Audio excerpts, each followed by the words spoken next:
bring Alessandra onto the stage and have her introduce the other panelists in today's first panel.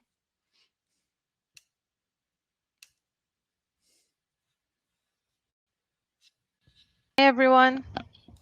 Welcome, Hey, Alessandra. good afternoon. I'll give Thank you you the for introducing stage. me, Christian. You're welcome. Okay, so guys, if I feel nervous, I am a little nervous. It's too early here, but I'm glad to have my friends from Isurus and Furia here. I hope you like the content. We're gonna bring a little bit of the perspective in Latin America. So for many of you, it might be new, but I hope we can share some other thoughts in the chat because at least me, I'll be following. I'm sure the boys too. Let me call first Juan. Juan Sitterspillers is Isurus COO and esports director. I don't know how many of you know Isurus. They are the biggest team in America, one of the biggest in Latin America. Juan is also the son of Jorge Sitterspiller. They used to be the first representative of Diego Maradona. So Juan has been in Isurus for a couple of years, bringing a lot of expertise in football, like me, I also come from football, and he has been in Isurus for its biggest achievements that he's gonna talk a little bit. And Juan, please welcome to the stage. Hi everyone, There you how are are. you? A pleasure to be here. And thank you, Ale, for the introduction. Good afternoon, good morning, good evening to all the world. Awesome. So now Bruno, he's a retired bartender. I had to keep it because maybe he's going to talk about his previous experience before HR. He's a same professional otaku, so am I, and esports games fan. He's the responsible for building the best HR on esports at Furia, and I can sign it, that's true. And his experiences also includes HR focused on recruitment, employer branding, and as HR business partner. So welcome, Bruno. Thank you for being here. Hi everyone. Good morning, good afternoon, good night. Thank you so much for the introduction, Alessandra. Hello, Juan. Hello, everyone that is Hi, attending the Bruno. event. So glad to be part of this. Awesome. I'm loving to see where people are from. So many different places. I didn't see two people from the same countries too. I separated some questions that I think we can go through them, and then we can also see in the chat if people are interacting and maybe asking more questions. I think we lost Bruno, but then he is again. Okay, so the first questions I have here is to give people a little more background about the teams themselves. So I don't know how many they know about our Latin America region, but I'm sure we have a lot to share. So first, I would go to Juan.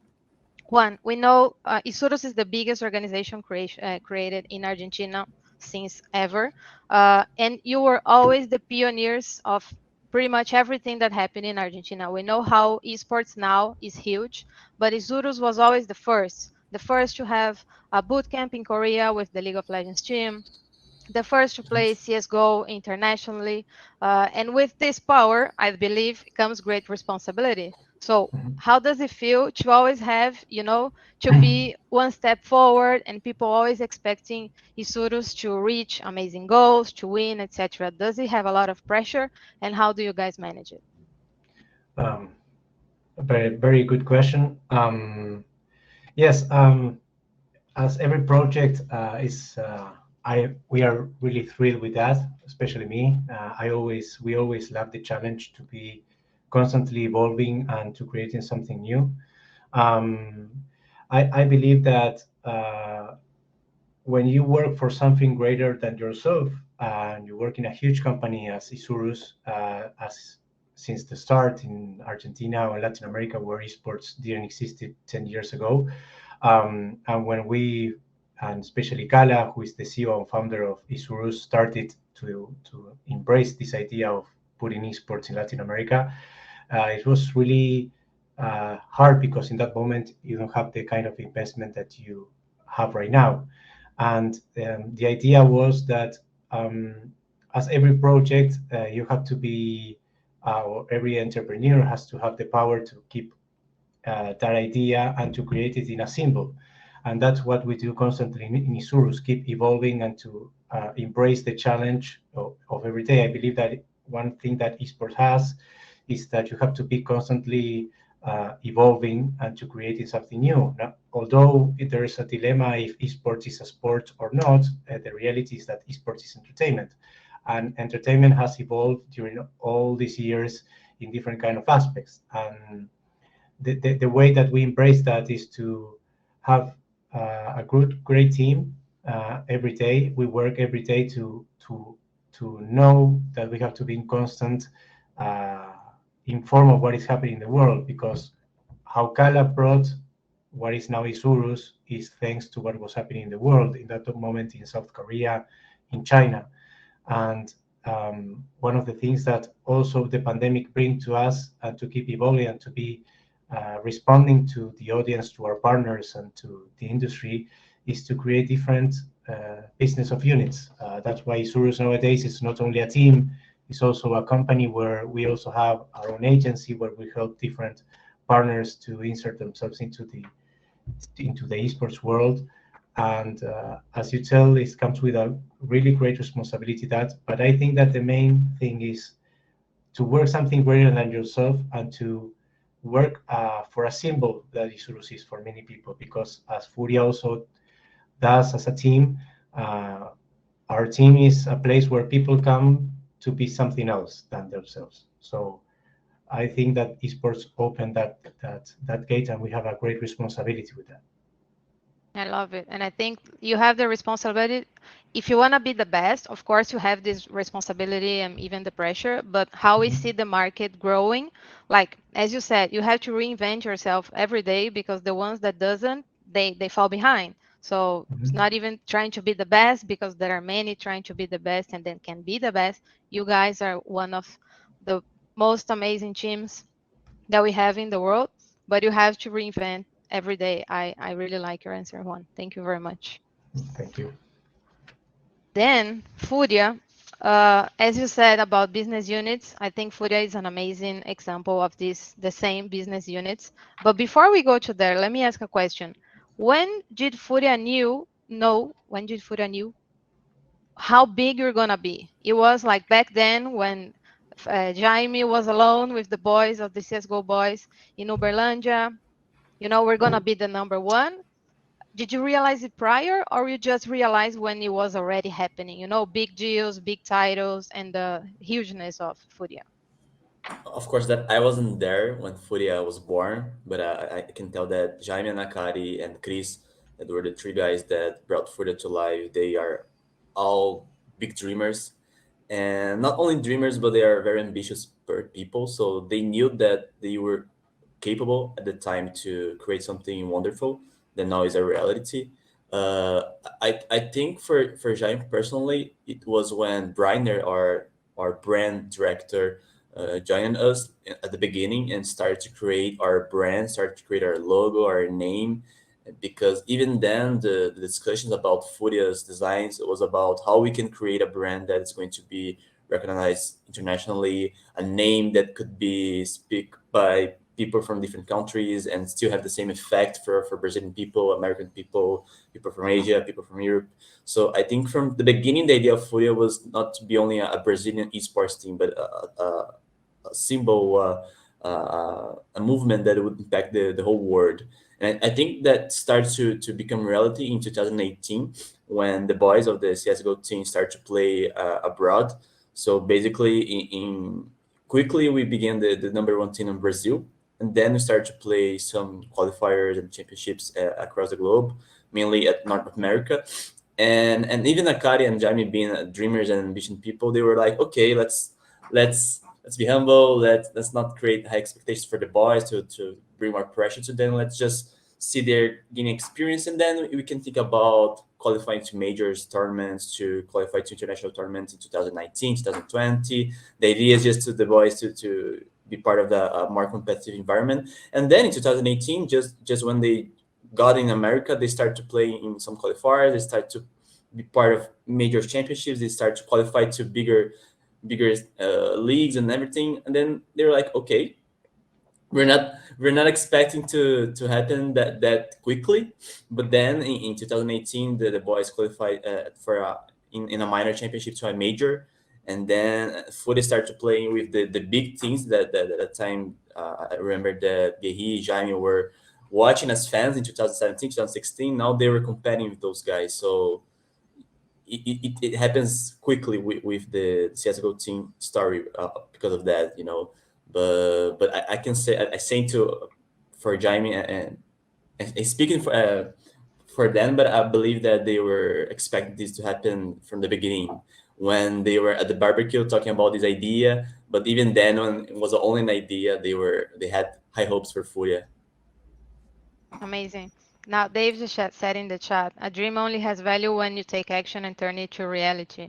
I think, Walt of Disney. course, yeah, you guys represent like big clubs with amazing people behind, and I'm sure like the CS:GO could have been the best one in performance, but the ones behind the brand Furia, creating the brand and what it represents, made it be what they are right now. You know, choices, choosing to go abroad, choosing to do this or that. I remember in 2018, before they go, that every tournament would be Isurus versus Furia in the CS:GO, and I would be like, again, you know, either winning, Isurus was winning, either Furia was winning, and back then, HyperX was already working with both teams. And as Juan said previously about investment, this is something that I want to bring the other subject. We've been working in HyperX with Isurus for almost 7 years now, when there were no other brands like big brands doing big investments, you know, people coming from non-endemic places to actually see the value in esports, and we saw a lot of changes now. Maybe due to the pandemic, it raised a lot that maybe we're not expecting. About sponsorships, and I want to work you both. I want to ask you both, what for you? What besides the money, of course, that's investment and everybody grows. Why is it important to have endemic and non-endemic brands in our own teams? I mean, in Furia, in Isurus, and even in the environment. What does it represent for the environment itself? Um, well, I believe that for us, HyperX is a special case for us, and also because, as I think David Rollins was to say, a dream only has value when you take action and turn it into reality. I am a big fan of Walt Disney. I follow every step they do, and I believe that Walt Disney says something like, "If you have an idea, you need people to make it through, right?" And 7 years ago, when we started our partnership with HyperX, at that moment, it was the big moment to have a partner, not a sponsor. We call it partner because they are like partners with us and help us to achieve where we are. Um, to create value and to be next, a partner like HyperX gave us the opportunity to change the environment of entertainment and to show people in that moment where they didn't see, and with the only thing that playing video games was just it was just another thing. They didn't give it the importance it had. I think that with the partnership we made with HyperX and also gave us the opportunity to show other values, another step into making value in the act and make it reality. And then I believe that that opened the world to bring different uh, non-endemic and endemic brands to the industry. And that gave us the opportunity also to show that in esports you can create brand awareness, create different marketing activities inside, and to reach audiences that nowadays many non-endemic brands are having really difficulties to get into it. So I believe that one of the things that especially the industry gave us. I remember when this industry started. I think it was a Quake tournament where a Ferrari was. I think the prize pool in that moment was a Ferrari. I believe no one believed that playing video games you're gonna win money. And then it came later after was the Internal Wars Championship, And then it came the Dota tournament with 1 million prize pool, and then it came Worlds, and then it came other tournaments that gave the environment that opportunity, and that where the brands knew. And I think that HyperX was one of the first to notice that, and they embrace the future, and that's the way we managed to get here. And that's the importance, I believe. That's why non-endemic and endemic brands needs to be here, because it's the future. And not only the brand itself or the investor or whoever, but as you said, you have to create together. So people from other teams and people in the ecosystem have to have this idea of creating genuine value, and creating history together is not only about delivering whatever they're expecting, but maybe more, as you said, always reinventing, because maybe these people don't know about gaming. So you have to show them, like, look, this is what we're doing. Furia has a lot of cases, so maybe Bruno, you can tell a little bit about it. Yeah, sure. I think Juan covered the business part perfectly. I don't think I have anything to add. It's a no-brainer that sponsorship is very important for our revenue. There are some esports companies that have those reports open to the public. So basically, the sponsorship is very important for maintaining our dreams alive. But when we talk about people, that is more about my professional aspect here in Furia. I think it adds a lot of value for when you're trying to attract a new player, attract a new professional to our business. Most importantly, those people that are not esports fans, hardcore fans, or people that doesn't know about esports. So basically, if I need to hire, I don't know, find a CFO, I need to hire a lawyer that has no idea about esports, but when they see Isurus sponsors or when they see Furia sponsors, they realize that it's a serious business that has an audience, that has a lot of passion, has a lot of fans, but also there are a lot of companies that are endemic and non-endemic that are believing and investing money in this market. So for me personally, that's very good to use to attract people to Furia and esports overall. I think there's a lot of cornerstones here in Furia. I think the first would be Nike. When Nike joined us, I think our stakeholders started to see Furia differently, not because of the money that was entering. Of course, that's very important, but the hate that the way that Nike brings to the table. It's endemic and non-endemic at the same time, but sports and esports, they are very close to each other. And I think the passion that the Nike bring to esports, it's very important for us. And then I think the people that were seeing just Furia as a wild card start to seeing us differently, not only in a business perspective but also as a brand perspective. And I think there's a lot of cornerstones when we talk about sponsorships, but I think every sponsor it brings a little bit of their values and culture for our company as well. Even though that we have this business relationship, in the end we're talking about people, and people are the ones that are doing the business. So this exchange of values, just like Ale brings when talk about HyperX here, or even me and Juan, that we don't have this direct contact on the daily basis, but just to be part of this event, we can have this exchange of histories and values. It's very important for the market, because I think everyone in the end is evolving and learning with each other. I think sponsors they are very important for this equation to be have a good result for everyone. And everyone, I think, grow together, because somebody has to do a good case. So, for example, Yeah, a bank, yeah. if Santander with Furia is doing a great case, okay, Itaú, what you're doing, and the other, maybe Yeah. I'm mentioning, there are some, maybe the ones that come with more technology or more towards Hmm. young people, it's not Santander itself, but a product made for teens. So they are using esports as a way of talking to those people that maybe they don't know how, but they see Hmm. esports as an open door, like, okay, these people like gaming, we have to be gamers. We're not a gamer brand, so let's affiliate with a brand that is gamer, use their values as well, adding values, as you said, because I think this exchange is very interesting.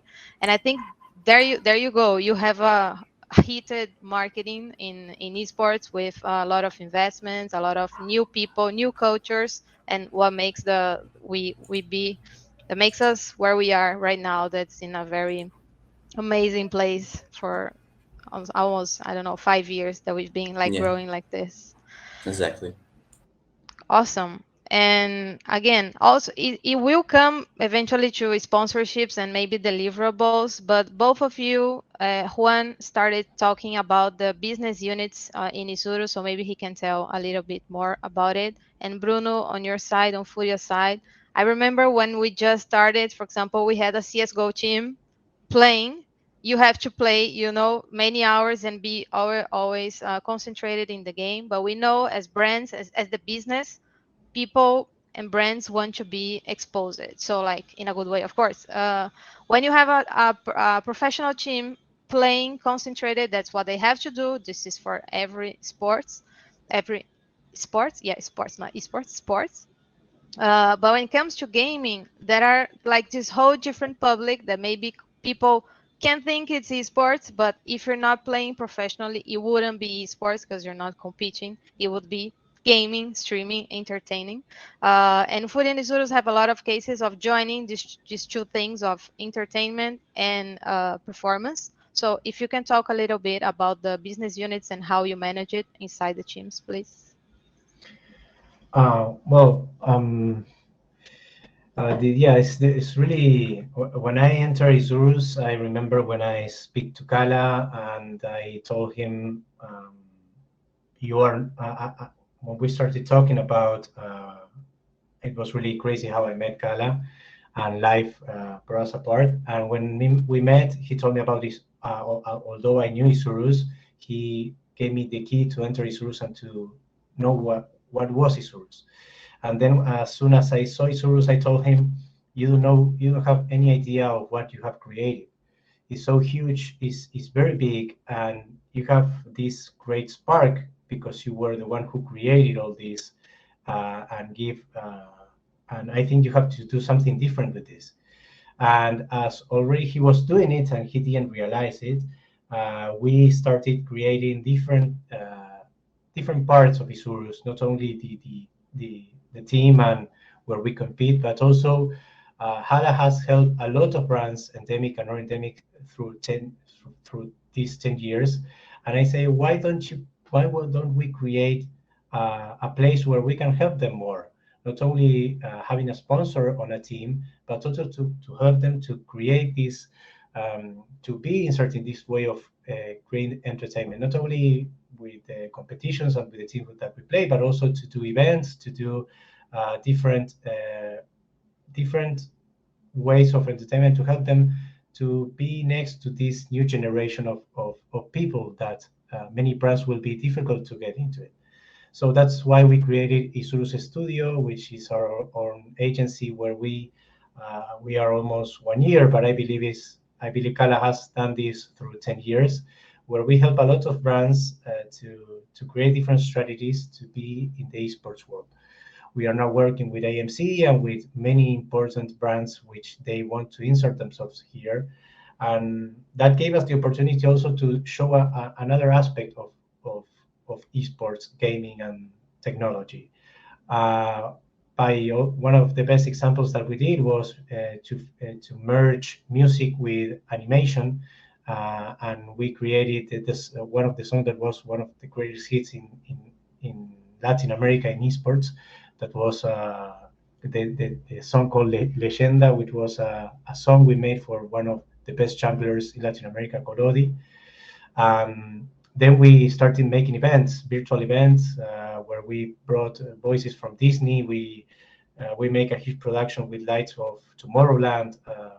And then we started, because this is the view that we have, to make our expansion to the world, to the US and to Europe, and to be with the best. And Furia knows better than we do that you have to be really prepared to that. So I think that also Latin America has has a lot of things that can be put in other greater industries and other continents where they're really strong and that developed this industry through many years. And also one of the things that we created is also our own agency of influencers, because nowadays influencers are very important to make different actions with brands, mainly in the short term, or maybe depending how every strategic partner sees streamers. It could be in the long term, in the medium term. Nowadays, for example, to create it's really strange because television is changed. Now you turn on, a streamer turns on Twitch and they have their own TV channel. And the cost of production is cheaper, and the way of producing things has changed. To make a TV program, you have to do, you have a lot of people, you have a lot of investment. And nowadays you have, for example, Ibai, who turns on his own channel and has merely 200,000 people watching him. So that's the other case that we built.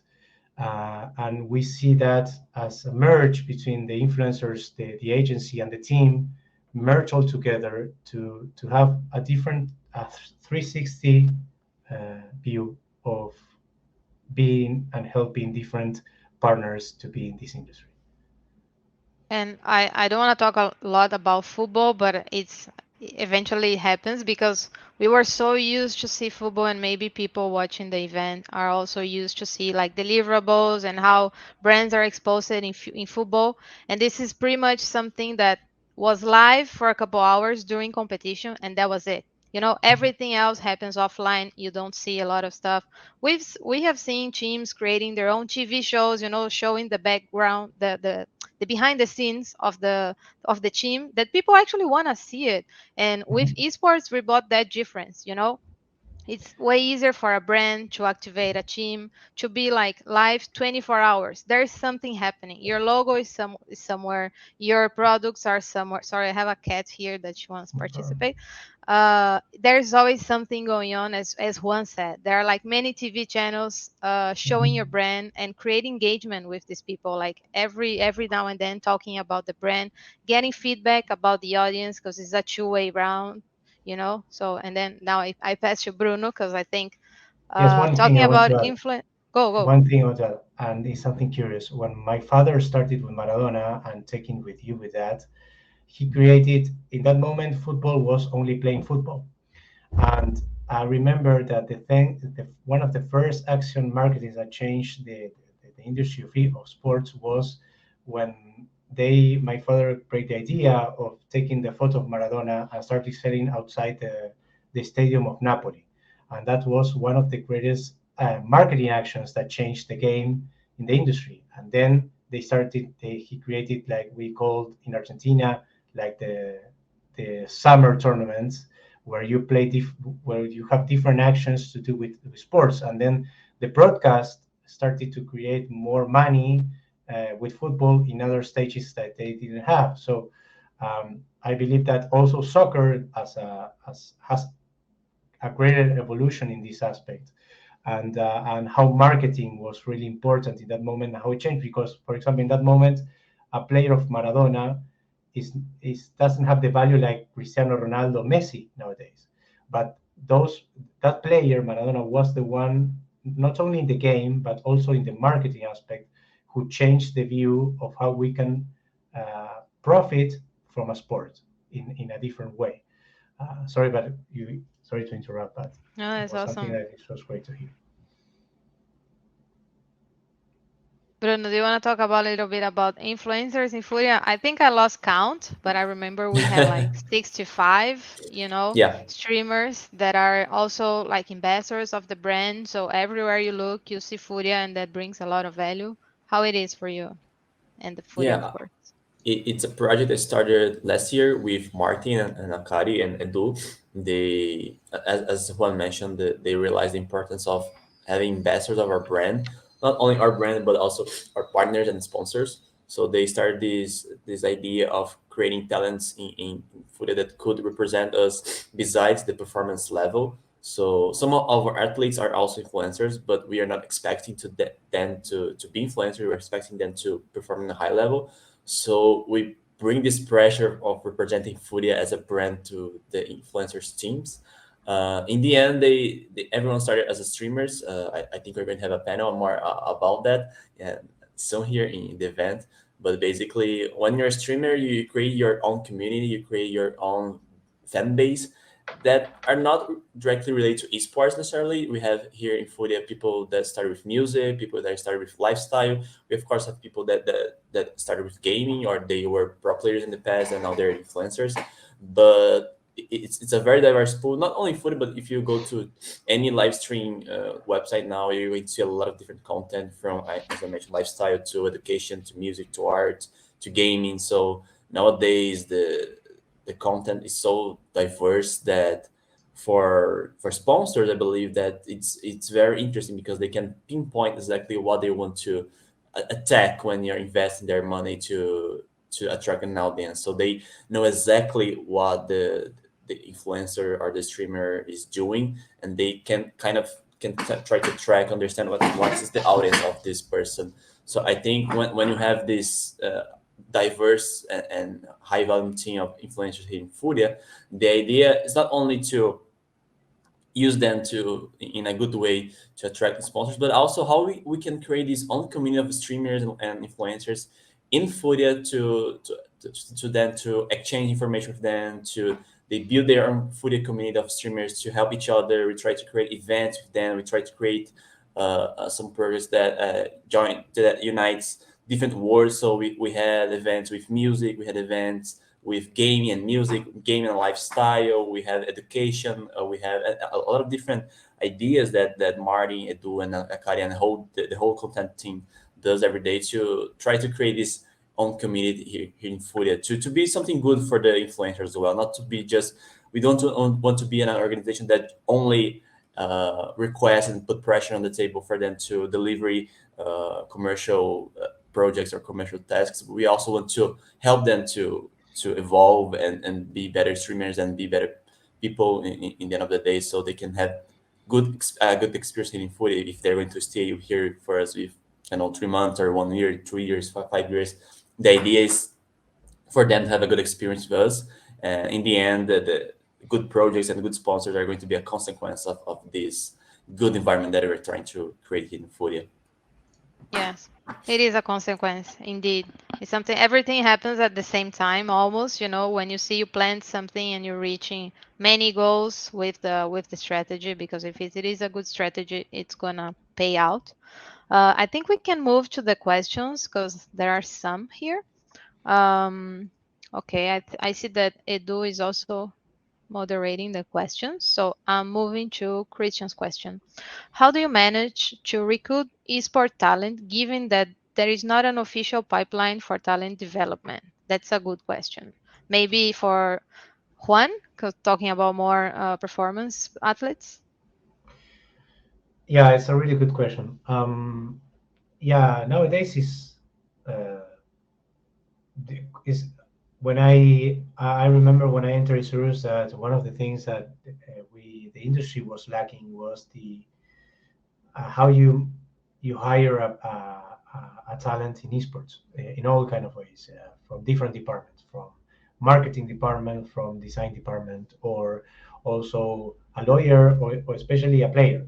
So from my experience, I try to implement a method that my father used to do, is that especially we have like a period of trial when we develop different we evaluate different skills in the area that we're looking for. Especially, I believe that proactivity and teamwork, and also leadership, and how to solve problems in crisis are one of the things that are most important in this industry, because it keeps on evolving constantly. For example, when the pandemic hit our industry, there was like 3 or 4 months where brands that you may have, they may go away, and you have to create new strategies to create and to take out the team, because nowadays, especially the big percentage of incomes that the teams have are from sponsors.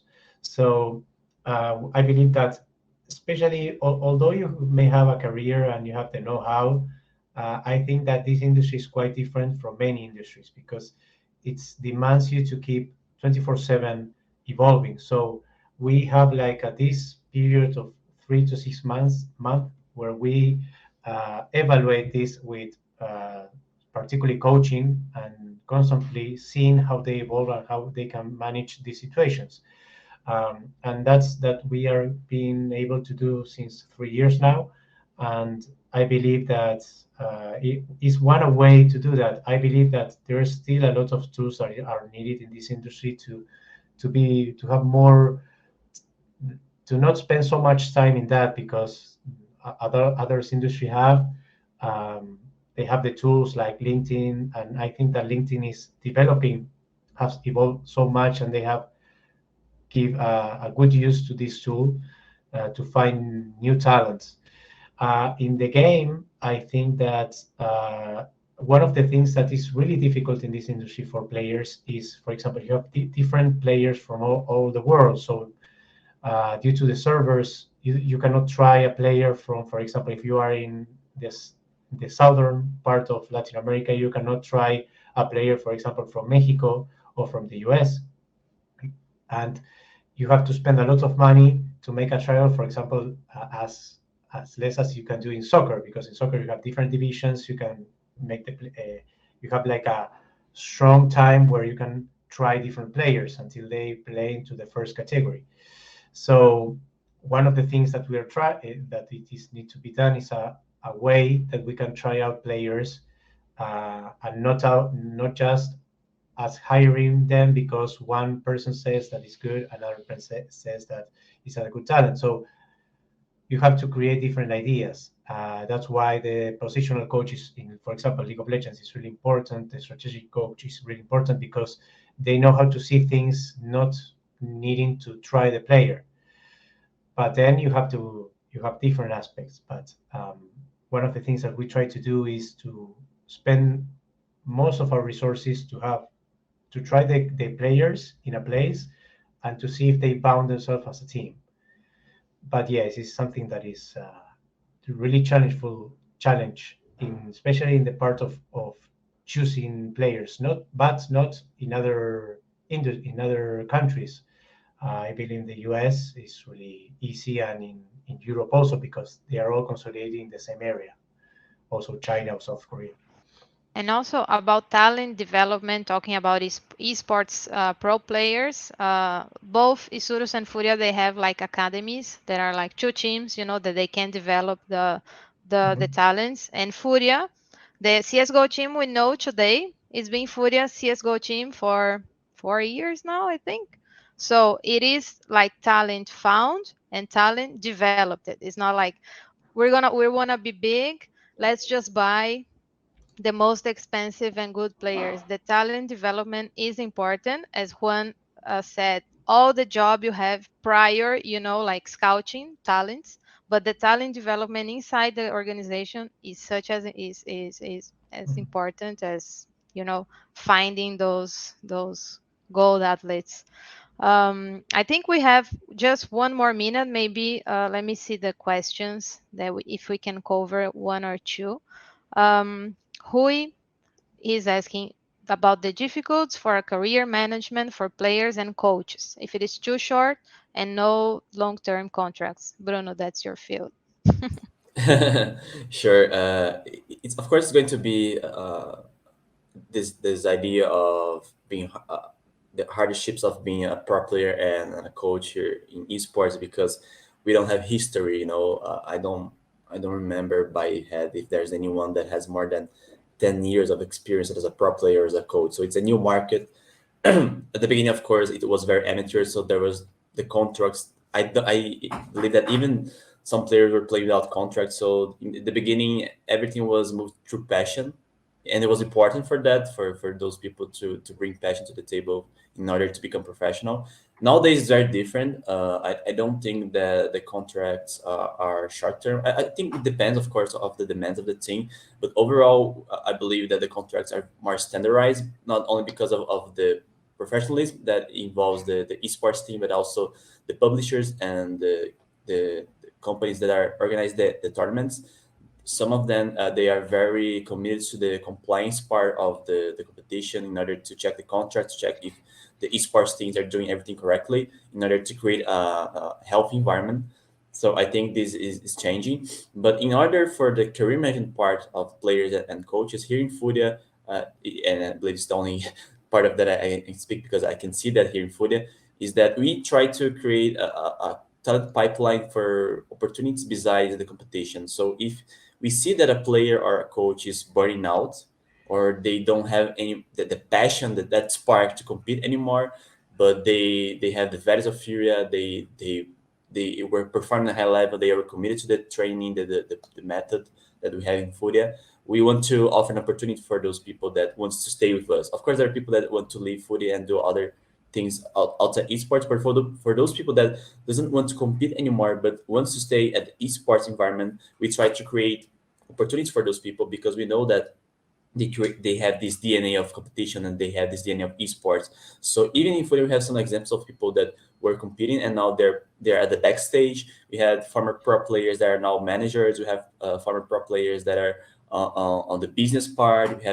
We have even our head of talents. It's a former pro player in League of Legends. So we have a lot of histories here in Furia that we know that we could look at LinkedIn and try to find a person for this opportunity. And we do sometimes. We have to find someone that have this professional experience, as one mentioned. But at the same time, if we have the opportunity to develop this person that already knows about esports, wants to know more about the business part of esports, why not? So we have also those examples of people that were only playing and that were even dive in esports, and now they are at the business part of the market. I love it. So I'm gonna ask for final consideration, but first, Andre, if you can, please reach out to us in LinkedIn and we can talk about your question because that's really broad. I think that we could do another panel just to talk about activation, and especially me because I love it. That's what I've been doing for forever in my career. So please reach out to us. And Christian is there. I think our time is up. So boys, if you wanna just give your final considerations.